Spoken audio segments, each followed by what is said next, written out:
Alors bonjour à tous et bienvenue à la 24e édition de Fantasia, édition virtuelle comme vous l'aurez remarqué.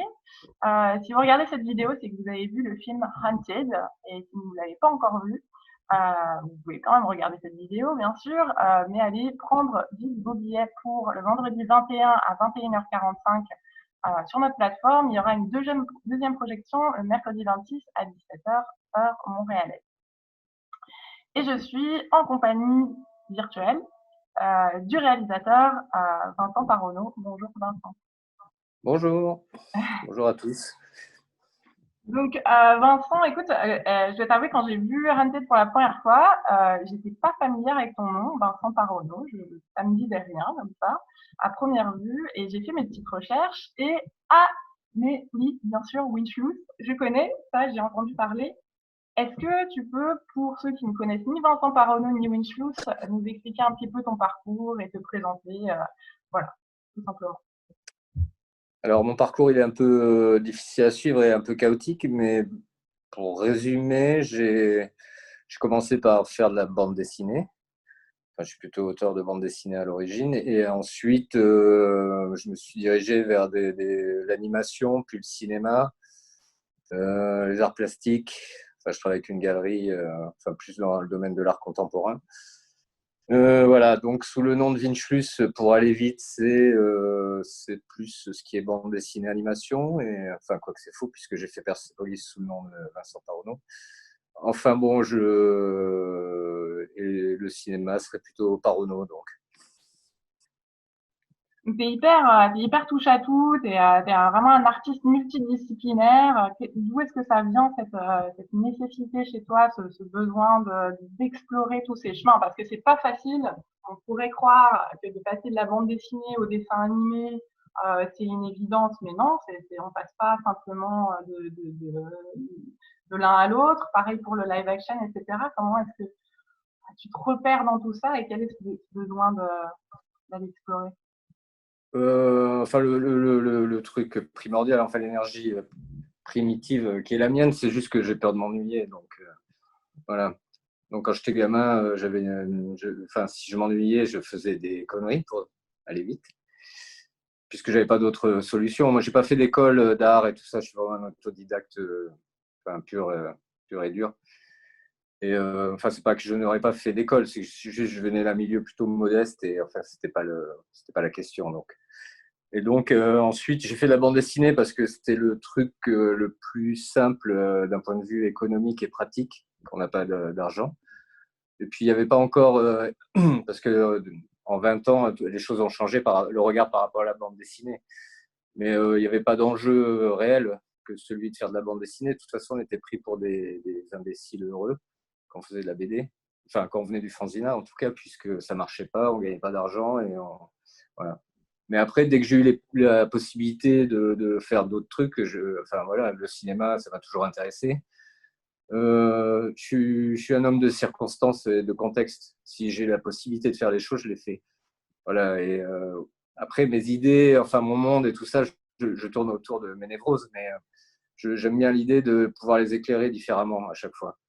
Et ce que m'apporte le cinéma par rapport à la bande dessinée ou par rapport à la musique, parce que j'ai fait de la musique aussi, et ou les arts plastiques, comme je disais, par rapport, avec ma galerie ou des choses comme ça, quoi. Donc c'est juste un moyen de répéter mes névroses, mais de manière ludique. Ok. En parlant de contexte et de peut-être recontextualiser les choses, pardon, j'aimerais parler de la genèse un peu du film, savoir déjà quand est-ce que tu as commencé à écrire, quand est-ce que c'est venu en tête, mais surtout pourquoi ça t'a semblé important de raconter cette histoire à ce moment-là. Alors j'ai commencé à écrire le scénario il y a une dizaine d'années. Enfin, ça m'arrive souvent d'avoir des longs moments de gestation. Bon, là, en l'occurrence, comme c'est un film, c'est en plus difficile à monter d'un point de vue financier, surtout avec le genre de sujet que je trimballe derrière moi. C'est-à-dire, je fais de la BD aussi pour ces raisons. C'est que je suis autonome, et comme je suis un auteur maintenant, comment dire, classique presque, même si ça reste underground, je peux me permettre des choses que je ne peux pas faire. En cinéma, c'est toujours plus difficile, puisqu'il faut de l'argent. Voilà. Et donc, j'avais fait Poulet aux prunes avec Marjane, donc entièrement en studio. Donc, bon, c'était génial, hein, parce que du coup, je me faisais. Enfin, c'est une scolarité sur le tas, quoi. Enfin, comme tout ce que j'ai fait, j'apprends en faisant. Et donc, après 2 mois dans un studio, enfin, de manière vraiment old school, enfin, avec un tournage ambiance années 50, voilà, j'ai eu l'envie de faire quelque chose en extérieur et de quelque chose d'assez rough et brut et tout ça. Enfin, en tout cas, le truc au départ était là. Donc, j'avais l'idée de cette fille qui se fait kidnapper et que la nature aide. En tout cas, elle reprend le contrôle, mais au prix d'une certaine violence. Enfin, c'est-à-dire que pour vaincre la violence, elle utilise une violence encore plus grande. Et, ça, et voilà. Aussi, je voulais parler du concept de civilisation par rapport à la nature. Parce qu'on, quand on dit être civilisé, qui est souvent confondu avec juste un truc traditionnel, enfin au niveau des idées. Voilà, voilà, c'est pas pour rien que le film ouvre sur le conte qui parle d'un prêtre qui veut aller à Jérusalem, qui est donc investi d'une mission divine. C'est tout simplement que mon travail aussi porte sur cette chose, qu'on est les héritiers d'une culture occidentale et surtout chrétienne. Voilà. Et qui rejoint aussi notre manière de voir la sexualité. Rien que ça. Donc, oui, bah, voilà, oui. Après, moi, comme j'utilise souvent le genre, même en bande dessinée, ou en tout cas, il y a une volonté chez moi d'avancer masqué, parce que juste, ça ne me suffit pas. J'ai envie enfin, j'ai besoin de me distraire même quand je produis. Voilà. Parce qu'autrement, enfin, déjà que ma vision du monde est sordide, si en plus c'est appuyé par la forme, je veux dire, c'est carrément ennuyeux, quoi. Euh, Moi, il y avait quelque chose qui m'avait vraiment intriguée, justement, quand je faisais mes petites recherches sur le film et je tombe là-dessus sur le marché de Cannes et voilà, ça me plaît beaucoup. Bien évidemment, il n'a pas encore été sorti nulle part. Là, c'est la première mondiale, donc il y a très très peu d'informations pour l'instant, mais il y a quand même une page IMDb et sur laquelle il y a très très peu d'infos, sauf qu'il y en a une qui m'a marquée et c'est le titre. Il y a un autre titre, c'est Cosmogonie. Et qui, alors, Haunted, c'est très marketable, on comprend très vite, voilà, c'est un film de genre, c'est un film survivaliste, c'est une traque, etc. On comprend très bien. Cosmogonie, j'aime beaucoup aussi, ça apporte quand même une piste de lecture en plus. Enfin, pour moi, ça apporte encore plus de profondeur. Alors, pour les spectateurs, d'ailleurs, moi, je ne connaissais pas le terme, pour les spectateurs qui ne savent pas ce que c'est, juste la cosmogonie, c'est l'étude du cosmos, de l'origine de l'univers, autant d'un point de vue scientifique, religieux que mythologique. Voilà, donc est-ce que tu peux m'expliquer ce titre? Alors, le titre, Cosmogonie, pour moi, c'était. Parce que justement, pour moi, c'était un film de genre avec des accès de violence, enfin, comme dans. Voilà, puisque de toute façon, moi, je vis. Enfin, je travaille sur la violence parce que je suis entouré. Enfin, le monde est violent. Et après, j'ai fait mon sorte de retour écolo, presque. En tout cas, je ne suis pas hippie, mais en tout cas, un truc nécessaire chez moi, c'est d'essayer de visualiser le monde dans lequel je vis.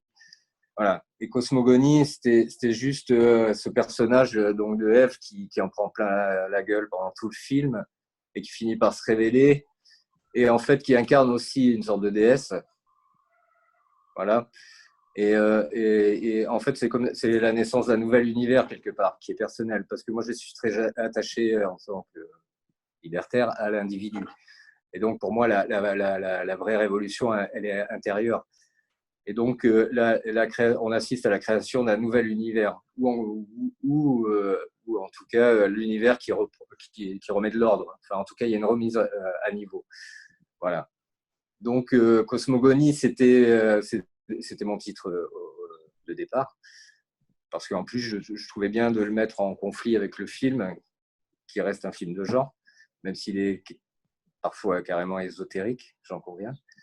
Mais voilà. Mais après, pour des histoires juste de lecture, puisque c'est un film de genre et que moi je considère que c'est un film aussi d'auteur, au niveau du marché, voilà, il y avait un doute sur le fait de savoir que cosmogonie, pour les gens, enfin, bah, voilà, enfin, moi, les gens qui connaissent pas comment dire, le sens exact de cosmogonie, ça fait film de science-fiction pour aller vite. S'il y a Cosmo, enfin voilà. Donc les distributeurs, enfin en tout cas les vendeurs, voilà, ont opté pour le terme, enfin pour le titre Wanted pour le marché anglo-saxon, quoi. Et comme je suis pragmatique et que je travaille en équipe, j'ai dit oui, pourquoi pas. Après, c'est certain que ça donne pas le même, la même lecture. Parce que l'aspect mystique, on le sent à la fin du film. Enfin, on voit bien ça monte pendant tout le film. Il y a ce côté, comme je disais, ésotérique et presque métaphysique. Et, mais, euh, mais voilà. Bon. Oui, de toute façon, enfin, Je sais pas si c'est j'ai clair et net répondu que à ta question. oui, tu as absolument répondu à ma question et c'est clair et net que tu ne trouves pas, je veux dire, le film parle de lui-même. De toute façon, c'est clair qu'on le voit. Mais c'est vrai que quand j'ai lu ce titre, ça fait en plus de ça, tu vois, une information en plus assez intéressante. Bah, il est certain que ça ferait des plus beaux t-shirts, oui. Voilà aussi. Euh, il y a aussi une des premières réactions que j'ai eues, et je pense que ça a été le cas aussi, enfin, en parlant à des collègues et particulièrement d'autres programmatrices de festivals de genre. Euh, voilà, quand on voit, et dès le premier acte, quand on commence à comprendre un peu l'histoire, on rentre un peu dans l'univers, on est méfiante. On est méfiante au départ parce que, en tant que programmatrice de films de genre, et en tant que femme, on est souvent confronté à des histoires de rape and revenge, un peu trop faciles, alors c'est la femme victime, mais qui devient badass, etc. Bon, j'ai déjà vu ça, je me méfie. Mais tu as réussi, et c'était unanime avec tous mes collègues, à nous bluffer, à retourner ça avec un discours qui est tellement allez, sans filtre allez, c'est un franc-tireur quoi là-dedans. Voilà, il n'y a pas de political correctness chez toi, tu vas dire ce que tu as envie de dire, et même si ça peut être malaisant pour certains, ou alors voilà, il n'y a pas de, t'arrondis pas les angles, et j'ai particulièrement apprécié ça. Et j'aimerais que tu me parles un peu plus de ta vision sur ça, sur la représentation de la femme, la violence faite aux femmes ou des femmes agressées dans les films, et comment toi, est-ce que tu vois ça, comment est-ce que tu vois, en plus de ça, la relation homme-femme, le patriarcat, l'hétéronormativité, qui pour moi est aussi très lié. Quel est ton point de vue là-dessus? De toute façon, moi, je suis pas quelqu'un de. Enfin, ça serait démagogique pour moi déjà de partir à la base de me dire je vais faire un film féministe. Enfin, pour commencer. Je veux dire, moi, c'est là que ça devient compliqué. C'est en effet, ça a toutes les allures d'un film, d'un revenge movie féministe. Enfin, voilà.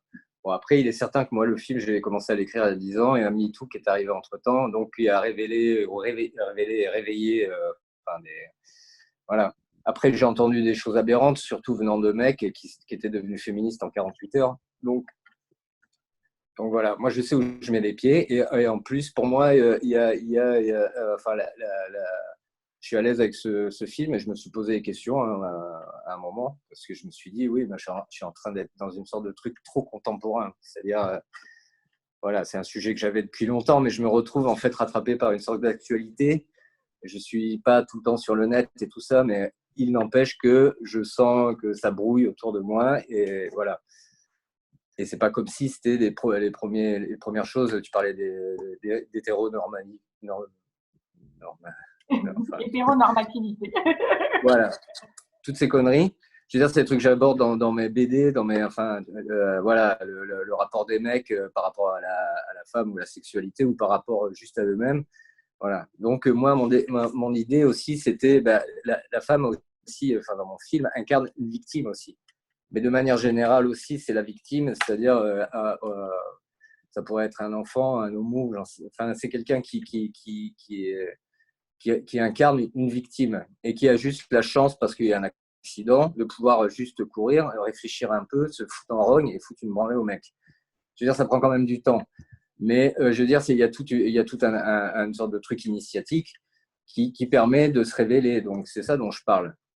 Mais je veux dire, quand je parle de cette fille, je parle aussi à travers elle, je parle aussi de mon parcours, de choses que j'ai pu observer. Voilà, soit on se laisse faire et on finit par terre, la gueule contre un trottoir, soit on réagit, mais il faut avoir le temps de réagir, il faut avoir la personnalité, il faut le temps et le contexte. Voilà. Donc après moi, ce film, c'est aussi une déconstruction des mecs, enfin, ou de la vision voilà, je suis un mec, donc je vais fouiller dans ma merde à moi, et j'essaie de comprendre aussi les mécanismes. Après, le tueur est une caricature, en tout cas, c'est un truc extrême. Mais en tout cas, enfin, sa frustration permanente qui fait que ça crée une violence, bon là, du coup, extrême. Je veux dire, c'est parce que, en fait, d'un point de vue traditionnel, nous, les mecs, on est censés assurer, quoi, par exemple. Voilà. Donc, plutôt que d'aller faire le défenseur de la cause féministe, je m'attaque plutôt à un problème que je connais bien en tant que mec. J'ai l'ADN, je peux aller fouiller là-dedans. Et en plus, mon tueur incarne, comme je disais, une vision que j'ai de l'Occident, de quelqu'un de calculateur, qui a un complice parce qu'il n'arrive pas à bander, donc il s'en sert. Voilà, donc il y a son protocole, il se branle de tout. Enfin, c'est un vrai néolibéral. Et voilà, et tout, un seul but, le but. Et voilà, il trouve une fille qui, pour lui, ressemble à une autre. De toute façon, elles sont toutes pareilles, c'est des filles. Voilà. Donc, moi, je parle aussi de ça, parce que ce tueur, il est pathétique. Je veux dire, si on regarde, il est là et en fait, enfin, il a rien de glorieux. J'en fais quelqu'un de malin, parce que c'est pas parce qu'on est taré qu'on n'est pas intelligent. Mais après, enfin, ce mec, sa vie, elle est foutue, quoi. Enfin, quoi qu'il en soit, quoi. Enfin, elle est foutue de base. Après, on connaît pas son histoire personnelle, mais bon, visiblement, il a des problèmes sexuels, quoi. Et de toute façon, les mecs les plus hargneux et comment dire, qui font le plus de dommages, c'est des gens qui ont un problème personnel. Je veux dire. Et après, soit ils s'en prennent à leurs collègues de boulot, soit après, bah oui, il y a les femmes. Voilà. Mais parce qu'en fait, il y a une sorte de truc, comme je disais, dans l'ADN de notre culture. Voilà, il y a des choses qui changent parce qu'il y a la colère. Enfin, il y a un truc voilà. Donc, c'est sûr que les mecs maintenant réfléchissent à deux fois avant de mettre une main au cul. Mais, voilà. Mais bon, voilà, c'était plus large. Je suis pas, enfin, de loin, ça ressemble à un revenge féministe. C'est plus compliqué que ça parce que même elle, quand elle le dessoude, il n'empêche que la victoire, on ne sait pas, elle a un goût amer. Parce que qu'est-ce qui se passe après, quoi? C'est quand il y a eu de la violence comme ça, autant de violence, c'est dur de revenir en arrière. C'est les limites de la colère aussi, de toute façon. Je suis bien placé pour en parler. Parce que je suis quelqu'un de très. Je peux me mettre en colère. Non, mais merci pour ce discours, vraiment, parce que voilà, tout est dans le film et dans ce que tu dis, c'est vraiment, voilà. Moi aussi, il y a une colère en tant que programmatrice de constamment recevoir ces rape and revenge gratuits et effectivement, comme tu disais, des pseudo-féministes qui sont rendus féministes en 48 heures, comme tu dis. C'est insultant, c'est plat, enfin, ça n'a pas de. Ça a aucune profondeur et c'est absolument tout l'inverse de ton film. Enfin, ça pour ça. Et encore une fois, voilà, ça a fait l'unanimité de notre côté. Donc merci pour ça et pour ouvrir ce dialogue-là qui est pas simple, mais qui est bien plus juste et au moins plus franc. C'est très inspiré par les contes de fées. Tu as écrit Pinocchio notamment. Pour moi, Haunted, c'est un petit chaperon rouge. Il y a clairement ça là-dedans.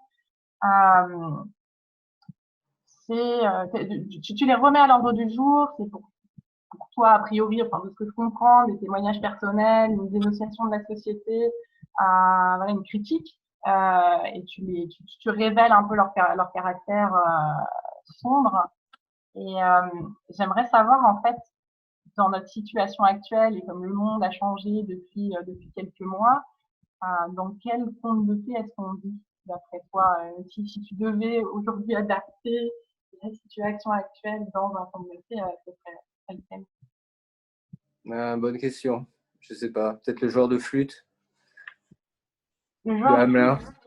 Oui, le joueur de. C'est quoi? C'est celui qui joue du pipeau et qui doit emmener tous les rats de la ville pour qu'il les noie, là. Je sais pas si tu connais ce conte. C'est familier, c'est hyper familier, mais je me souviens plus. Non, mais oui, on vit une période étrange. Bah, c'est pour ça que j'aime bien survivre parce que c'est quand même, quoi qu'il en soit, enrichissant parce que c'est euh, c'est toujours pareil. C'est quand le réel devient de la fiction. Enfin, c'est on vit dans un.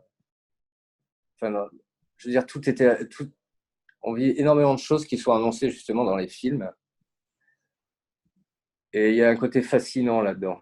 Faut que ce soit le World Trade Center ou des choses comme ça, ou des trucs, des images qu'on avait déjà vues, et puis on les voit.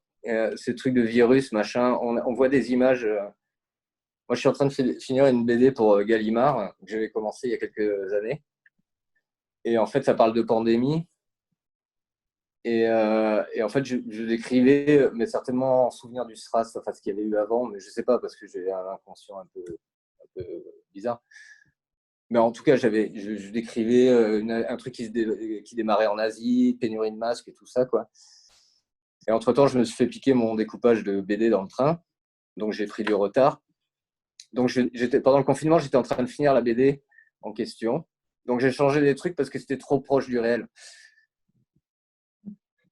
Donc, enfin, c'est pas que je suis Nostradamus, mais je me dis, de toute façon, c'est ça, ce truc de virus depuis combien de temps, enfin, c'est annoncé. Que ce soit Tchernobyl ou Fukushima, enfin tous ces trucs, je veux dire, il aurait plutôt aller voir des scénaristes que des conseillers scientifiques, les mecs comme ça. Enfin, je sais pas. Enfin, au même titre, ce que je disais par rapport à la colère et tout ça, c'est, tu vois, il faut quand même que pour que la société entende quelque chose, il faut que les gens, tu sais, se mettent dans la rue à hurler, à devenir violents et à brûler des bagnoles, parce qu'autrement, on les écoute pas. De manière intellectuelle, quelqu'un vient et dit de manière posée, ouais, ce système économique est pourri, non, enfin, personne va l'écouter, jusqu'à ce que ça clash et quelqu'un fasse, oui, bon, ben, peut-être qu'on va faire quelque chose. Le truc de virus, bon, il est bien clair que, tu vois, il y a du grand n'importe quoi derrière tout ça. Je veux dire, bon, la Chine, ça reste quand même un pays totalitaire, quoi. Enfin, avant qu'on ait les vraies infos de ce bordel, je veux dire, enfin, il va en couler de l'eau sous les ponts. Enfin, bon, en tout cas, tout est écrit. Hein, c'est dans un placard, il y a tous les scénars déjà, quoi. Donc, et après, oui, bah, tout le monde est surpris parce que ça arrive et qu'il y a une sorte de stupeur parce qu'on l'a déjà vu et qu'on le savait. Et d'être dans le film, et en plus, on n'est même pas le héros, on est des putains de figurants, quoi. On est les mecs derrière là qui courent pendant que la vague arrive. Donc, enfin, en plus, c'est un peu contrariant, je dirais. Une sorte de fin du monde à 2 balles. Absolument, c'est ça. Et toujours sur la situation actuelle, d'ailleurs, bon là c'est la première mondiale de ton film, on le fait dans un festival online. J'aimerais un peu connaître ton ressenti sur cette situation et par rapport à l'industrie du cinéma et comment est-ce que tu vois évoluer ça, les salles, la distribution et puis quel est ton espoir aussi de parcours pour ton film. Ah, bah après, je suis pas expert hein, pour rien te cacher parce que je suis quand même un dilettante du cinéma. Mais bon, enfin là, c'est sûr que c'est hyper obscur, quoi. C'est-à-dire que bon, bah, le cinéma déjà, enfin, sous sa forme archaïque, il commençait déjà à battre de l'aile. Enfin voilà, c'est normal parce qu'il y a les plateformes. Enfin, le système de consommation, enfin culturel change. Donc déjà, mais on a l'impression que ça a juste accéléré un truc qui était en route. Voilà. Donc évidemment, si ça dure trop longtemps, s'il y a encore des soubresauts de virus, là, enfin de confinement, de paranoïa totale je veux dire, voilà. Après, ce qui peut se passer, c'est que bon, bah, ça passe et puis oui, bah, il y a une sorte de vague d'enthousiasme parce que je pense que les gens aussi attendent juste le moment de se libérer, quoi.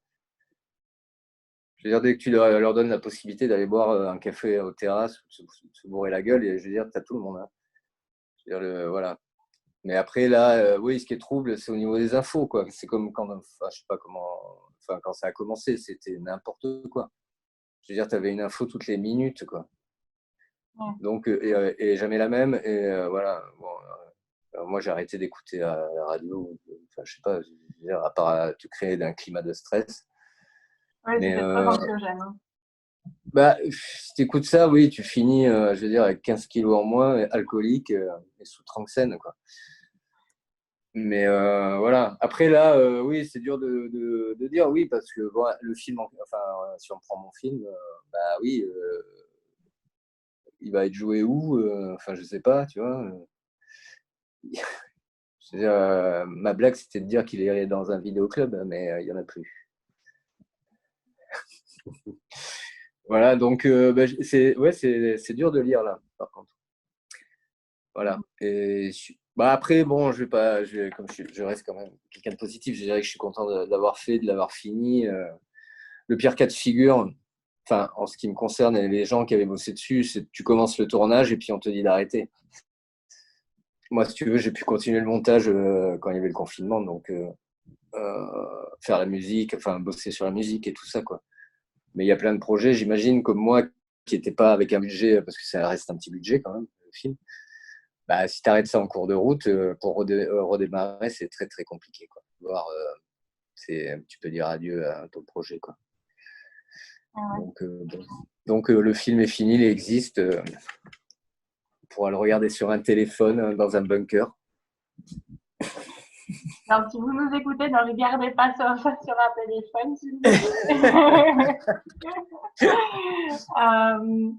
Écoute, pour clôturer ça, est-ce que bah, tu peux nous dire ce que tu vas faire après? Est-ce que tu as déjà des projets? Tu nous dis que tu es sur une bande dessinée. Est-ce qu'il y a d'autres Oui, projets? bah là, qu'est-ce que je fais? Là, je finis des dessins enfin des grands dessins qui parlent de cinéma d'ailleurs, pour une expo qui doit avoir lieu à Paris le 12 septembre.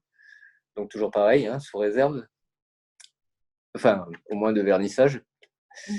Et oui, donc je refais des affiches de films que j'ai bien aimés, tout ça, quoi. Mais de manière comme ça. Là. Ça, c'est Super le génial. magicien. Voilà, ça c'est le magicien d'Oz. Et puis, qu'est-ce que je fais? Je sais plus. Bah, j'ai essayé de finir ma BD quand même, parce que j'ai pris un peu de retard avec plein de trucs. Et puis des projets, non, c'est pas ce qui manque. Après, ça reste encore informe. J'essaye d'adapter. Enfin, l'idée, c'est d'adapter une bande dessinée que j'ai fait pour les enfants il y a quelques années. La forêt sombre et mystérieuse, de l'adapter en dessin animé, en long métrage. Bon, c'est moins compliqué à défendre que Cosmogonie Hunted. Parce que là, j'en ai chié par contre. Mais bon, voilà, c'est pour ça que je suis content aussi, c'est que c'était pas simple. Enfin, il y avait Kidam, Wrongman, enfin, des mecs qui ont quand même poussé le projet. Nombre de fois, j'ai dit bon, c'est mort, on laisse tomber parce que ça devenait compliqué de devoir enfin, expliquer que c'était. Enfin, je veux dire, le film, il est un peu plus large que notre époque, quoi. Enfin, il parle aussi. Enfin, il y a un troisième personnage, c'est la nature, hein, enfin, dans le film. Donc voilà. Bon, maintenant il est fait, c'est peut-être plus clair à voir. Enfin, on le sent peut-être. Il y a voilà. C'est tout. Oui, vraiment. Mais merci beaucoup, Vincent. Ben, Euh, merci à toi. voilà, et donc pourrez voir Hunted sur notre plateforme donc vendredi 21, 9h45 et mercredi 26 à 5h, heure montréalaise. Merci. Merci beaucoup. À bientôt.